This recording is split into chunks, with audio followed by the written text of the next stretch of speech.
Okay, so for my video demonstration number 1, we're going to be regrouping in base 10 using 10 frames and counters.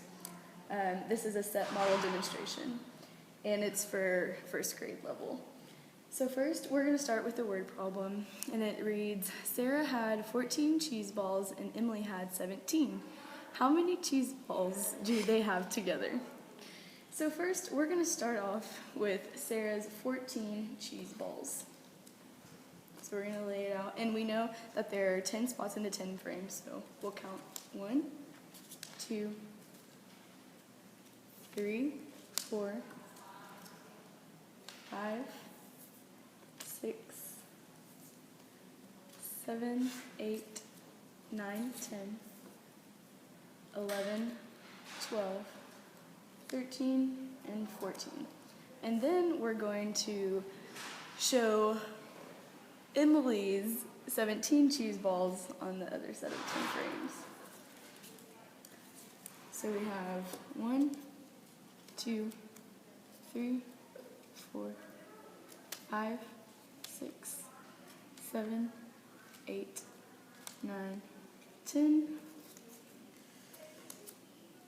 11, 12, 13, 14, 15, 16, and 17. Okay, so we have our 14 and our 17 represented, and now we need to regroup. So we're going to take some of Emily's cheese balls and move them to Sarah's 10 frame. So we have 1, 2, 3, 4, 5, 6, and 1 left over. So this shows that we have 10, 20, 30, and 31 cheese balls. Now, if your students have mastered the addition part using 10 frames, I'm going to show an example of subtraction using the 10 frames.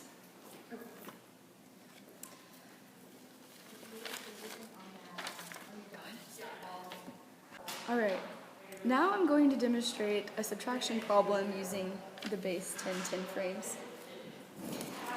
First, we are going to read the problem, which says, Adam had 15 crayons and Will asked to borrow 6 of his crayons. How many crayons does Adam have left?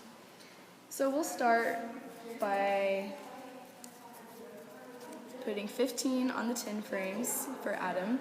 1, 2, 3, 4, 5, 6, 7, 8, 9, 10, 11, 12, 13, 14, 15. So we see that this is 10, and I'll go ahead and move these over so you can clearly see that this is 5. So we have 10 and 5, which makes 15. And Will is wanting to borrow 6 of his crayons, so we're going to take away 6 crayons. 1, 2, 3, 4, 5, and 6. So you can see that what we have left is 5 and 4, which equals 9. So Adam has 9 crayons left. Okay, for my video demonstration number 2, we're going to be regrouping base 60 using graph paper to represent a linear model. This would be at a 3rd grade level, and we'll get started by reading the question. Stacy woke up from a nap at 1:45 p.m. and has a doctor's appointment at 4 o'clock p.m. How much time does she have until her appointment? So we're going to start off with the number line, and I went ahead and drew out the number line on the graph paper. You always start with the beginning time, which is 1:45 p.m., and make sure you label p.m. onto your graph paper. The next thing you're going to do is label the end time, which is 4 o'clock p.m. So I'm going to label 4 o'clock at the end. Okay, so what you want to do is you want to try and get to the nearest hour. So if 1:45 is closest to 2 o'clock, so that's going to be our first mark, 2 o'clock p.m., which is 15 minutes away from 1:45. After that, we're going to go by hours. So 2 o'clock to 3 o'clock is plus 1 hour, and 3 o'clock to 4 o'clock is plus another hour. So we have represented 15 minutes plus 1 hour plus another hour, which gives us 2 hours and 15 minutes. So that's our answer. There are 2 hours and 15 minutes in between the time Stacy woke up from her nap and her appointment at 4 o'clock. I'm going to demonstrate another word problem, but it's a little bit different from the previous one. So we have the Broadway play starts at 7 p.m. and is 2 hours and 45 minutes long. What time will the play be over? So again, we're using base 60, and I'm using the graph paper to represent the linear model. You're going to start off with the start time, which is 7 o'clock p.m. And again, don't forget to label that it's p.m. And then at the end, we're just going to label end time since we don't know what the end time is right now. So I'm going to label that end time.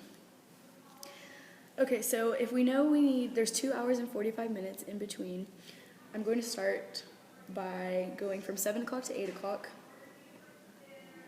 p.m., which is 1 hour, and then from 8 to 9 o'clock p.m. is plus another hour. So we still have 45 minutes left to go, so we know that if we're starting at 9 o'clock and we have 45 minutes, we're going to add plus 45 minutes, which would give us an end time of 9:45 p.m. So a common misconception with using base 60 is that kids will get it confused with base 10, and also when you're using the graph paper, they'll count these as 100s. But since this is using time and we're using base 60, we are showing that this is represented by 1 hour, and that will help kids figure it out.